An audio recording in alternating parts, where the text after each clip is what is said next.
Good morning. Welcome to the ZOOMTOWN experiment. This is another episode that's going to be a little different than the norm. We're going to go back in history and we're going to talk a little bit about a couple of comments. They were wonderful comments, so don't get spooked, that were posted on the last few videos. And I thought that it'd be a good opportunity to bring everything together between those comments and then something I've been wanting to talk about for a while. Now, as you know, this experiment's been going on for a very long time, and it's been very enjoyable for myself and hopefully for you folks. It is constantly evolving. There was no plan from the beginning to expect everything to work perfectly the first time through. And very, very early on, one of my first ideas was what the Zoomie should look like. What kind of robotic system am I going to use? Now, with little robotic cars like this, there's a number of challenges. You got to get all the components to fit within it. It's got to be stable. It can't be top heavy. It's got to be very maneuverable for our application, where we're going in and out of these driveways and going around tight corners. And the overall layout size over in ZOOMTOWN is 4 feet by 8 feet or 1.5 meters by 3 meters. And I wanted, originally my thought was to get upwards of 30 of these Zoomies, but I've since capped that at, I think right now it'll be 16 Zoomies zooming around in ZOOMTOWN. So the Zoomie is very centric to the whole design of this experiment. Without it, it doesn't exist, and it is the most complex singular assembly of the whole project. So we're going to start with how I got to the idea of this video. And let me take you through a few websites here to get you there. The first thing was, this is our home page. In case you weren't aware of it, that is where I've got all the links to all the videos, descriptions, and a table of contents to all of our information that I put up there, including supporting docs, which would be all the source code or any other data that I put up there. So that's where you find all that. But let's see, I think it was this video. Oh yeah, everything is wrong. My famous video complaining about Lucinda Williams. But during that one, Tomek, he's been a good friend of the channel and a good friend of me. He and we talk offline via regular email, etc. And he happened, I suspect that he may have been thinking about the earlier video, but he went on to suggest another design for a Zoomie. And at this point, it's like, oh God, no, I don't really care one way or the other. If I got to start all over, I'll start all over. But he made a suggestion, and then I says, please elaborate, and he did. And I believe Tomek was from Germany, and his English is impeccable, but I think he had a hard time finding the words to describe it. But this is what he said: imagine a disc. Under the disc, a motor is mounted. The motor turns the wheel and is exclusively responsible for acceleration, deceleration, or velocity in its completeness. The whole disc is mounted at the bottom of the Zoomie into a ring, maybe with a ball race, and could be turned by a servo motor to have exact angles. And that was the cool part. The disc and the ring would have some limiters or stoppers, so it can't go around in a circle, the wheel itself. And it just has left, right, straight, and nothing in between except the milliseconds of turning the disc. And he was really on to something there. And this should pull the Zoomie instead of pushing it. So it has to be in the front part of the Zoomie bottom plate. And he said inspired by a forklift. And he is right. That is On forklifts and warehouses, especially where you've got very narrow aisles and a lot of stuff going on, you need to take a forklift and almost spin on its axes. And so they've been all designed to be extremely maneuverable, especially the stand-up type that are much more compact than the sit-down forklifts. And honestly, I can't say with certainty that's what spawned my original concept, but in reading Tomek's comment, it really brought to life to me, my very first Zoomie design. So we'll go to the workbench here, and we'll talk about it. By the way, just so you have a comparison, this is the current version that I've got. This is a complete assembly less the body. You'll notice from size-wise, much more compact in length, and this one is wider, which was a sacrifice that I had to make. And then height-wise, they're really close, and height isn't really a concern for us. Back to the original Zoomie design. I started out with the concept, the same as what Tomek's describing, with the exception of I couldn't mount it on a ring or a bearing here because I didn't have room in this area. Notice how narrow this is. But I am mimicking that by creating a yoke mechanism here that mounts onto a matching yoke, and that works like a hinge. And it pivots directly in the center line all the way through the center line of the wheel. So as the servo motor rotates this wheel rotates exactly on center, like so. And it can give you incredible precision with turning. Now, for the rest of the Zoomie, so you understand what else was here, at that time I just had the two TCRT 5000 photoreflective sensors for line following. Back here was the PICO. I hadn't yet even worried about the PICO W. It was just a PICO breakout or a connection panel for all the servos and the battery, etc. And then I was planning on using, I got one right here, I think. Yes. Power bank for power. Turns out these aren't really good for that purpose because you can't draw enough current on them. But this isn't the one for this, but it might fit. Now, the servo wire's in the way. It would fit in there vertically, which created a bit of a top-heavy situation. But all around the tricycle design in the steering, I really felt was a superior method for getting around. The other thing that would have worked out well is that with one wheel, I have one encoder to deal with, and that would have fit, well, if I put it in the correct orientation, right here. And the commercial wheel was very round compared to what I can make, and it runs truer than what I can make. Now, when I created this one, I used a continuous rotation servo to provide a gear motor for driving the wheel. And due to the gear ratio, I needed a very large wheel just to get somewhat of a decent inch per minute velocity. And all around, I love the design. I'm glad Tomek commented about his vision of what we should try as well. But it was not without problems.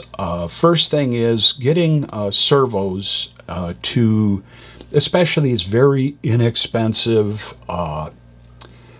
radio control servos. These are okay, but you don't have a tremendous amount of precision in selecting which angle you want to be at, and we would have needed exceptional amount of precision there. What would have been better was to put a stepper motor here to perform the rotation to do the steering. That would have given me immense control for putting the wheel at an angle and knowing that whatever angle I put it at, the rest of the Zoomie would follow along. The other thing for that, there's a lot of jitter on servos or RC servos. If the electronics aren't just perfect, you'll get jitter and they'll vibrate stuff, and then that introduces issues. And the servo motor for driving the wheel in a precision world wasn't working ideal. I couldn't maintain speeds with it adequately, and there were a number of problems associated with that RC servo. And I could have bought better ones, and in fact I did on another robotic application, and I did get better performance out of them. I believe they were either Swiss or German made. Much more expensive. I think the servo was this size and it was around $34, so it was too expensive to even consider for my application. The other thing is the size. Because of the big wheel and all this space occupied by just the drive wheel, I was running out of places to tuck in the other sensors and components and batteries and all that. And finally, kind of the last thing, when I was testing it, there were two major limitations with this. One, that was as far as I could turn the wheel. And as you can see, it's barely past 45 degrees. So that meant my minimum turn radius was very large. Now, mind you, if I went away from a servo and went to a stepper motor, direct driving the steering, I could have literally gone full 90 degrees and then pivoted around our trailing wheels. The trailing wheels were very simple.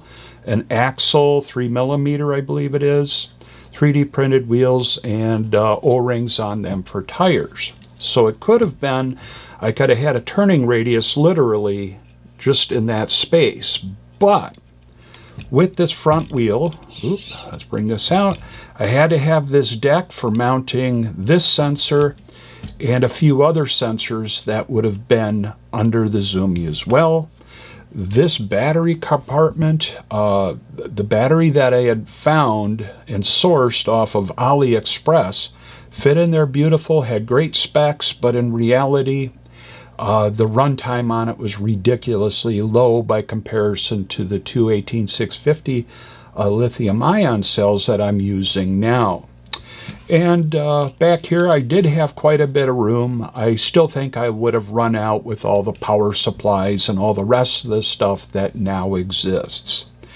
My whole point of this project is evolving, and it will continue to evolve until I've exhausted my time, my money, or ideas. And thankfully, I've got you guys helping to contribute ideas to help keep it fresh, fun, and exciting. A little more evolutionary talk. This was Zoomie number 1. This was Zoomie number 2, I think. There's been several in this generation. This is probably Zoomie 3 now that I think of it. This has got double treads or double tires on the same kind of 3D printed wheels, and it is using the N10 gear motors.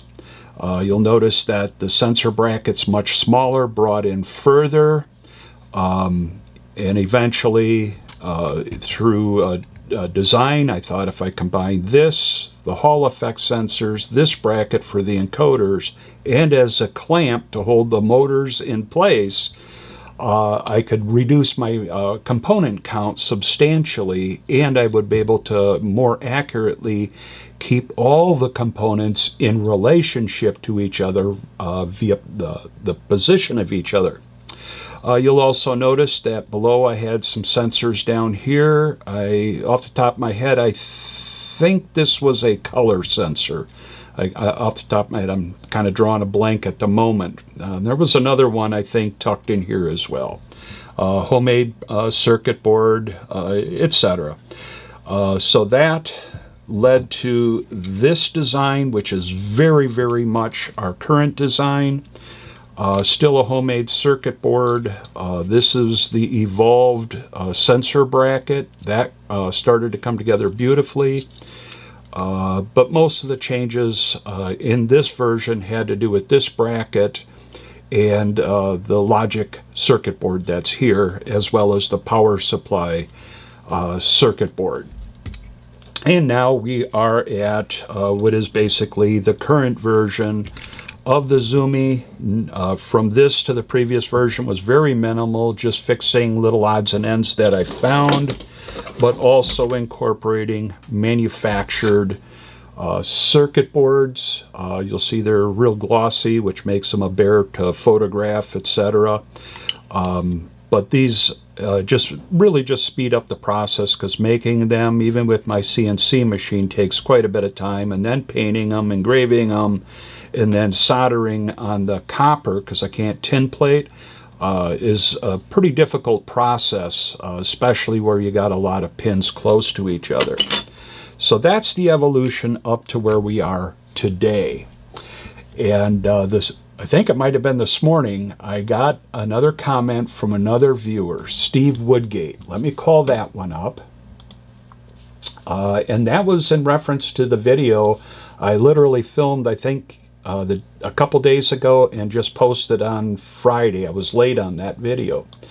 But as we come down into the comments, yeah, it was Steve Woodgate, and he's been a viewer for quite a while now and has offered other comments. And he brought this up. He said, "You are probably too far down the road to change things, but did you consider using the tiny code reader from Useful Sensors and a small QR code to provide the Zoomie with the absolute distance position via QR code data?" One, I never even thought about that concept.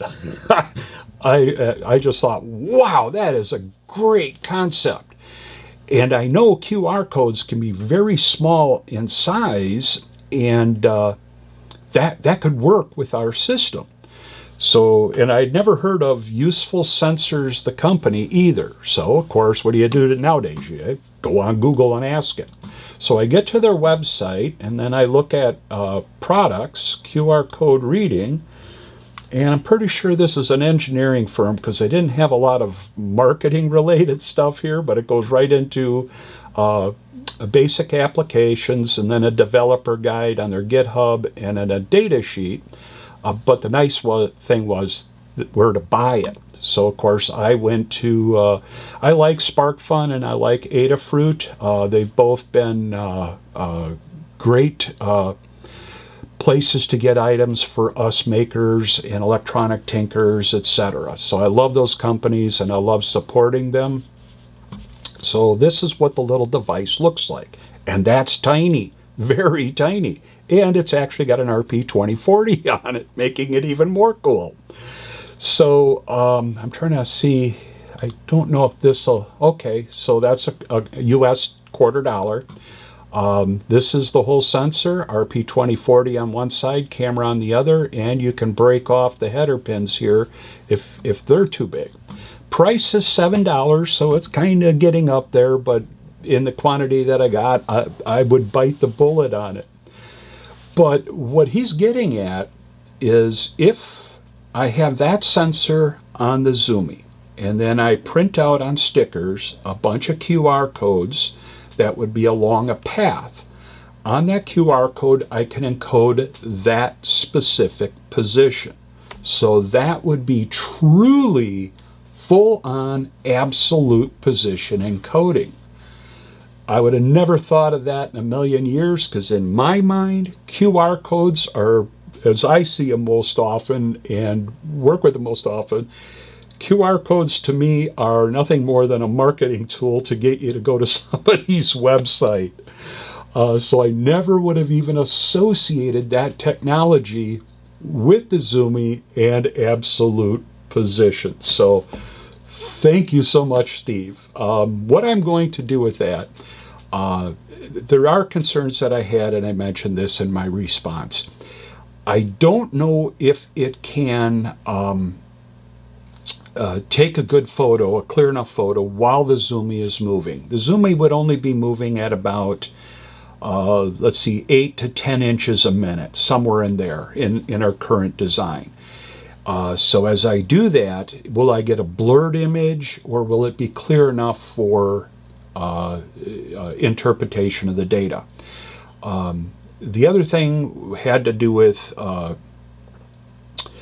the size of the QR code. It would have to be small enough to fit under it somewhere, and would there be enough light underneath the Zoomie for it to take? I could always add an LED for illumination, things like that. The next thing, as we found, now I forget which sensors they were, but one was a time of flight sensor early on, where the time to request the data of a distance sense was a ridiculous amount of time. I'm going to just throw a number out there I don't remember. Say it was 1/10 of a second. And I'm kind of doing everything originally at 5 milliseconds. Now I've stretched that out to a whopping 6 milliseconds. I kind of need things to happen that fast. And that would be another concern for this. It does communicate via I²C back to our PICO that's running it, running the Zoomie. So what I'm going to do, I'm going to buy a couple of these. I've been buying my jumper wires, these kind of jumper wires from Adafruit anyhow. And as you can see, I'm going through them like crazy. So I got to get an order of those in real soon here. So I'm going to pick up a couple of those and see what we can learn from them. I just think it's a great technology. It's compact, it's affordable, and it shows a lot of promise. And in truth, I think I really got to compliment Steve on coming up with a very unique application for these things. So it would be fun to exploit that as well. So as I mentioned, this is going to be a rather unique video, a little different, but I think it helps you get an understanding of what's going on with the project as a whole, and how valuable your feedback and comments are for this project. It just adds another whole level of fun and excitement for it. So from this to this, the Zoomie story continues to evolve. And with that, I'll wrap up this episode. And of course, always feel free to comment, like, share, subscribe, whatever you can do that you want to participate with in this great experiment. Thanks for watching, and I look forward to seeing you next time.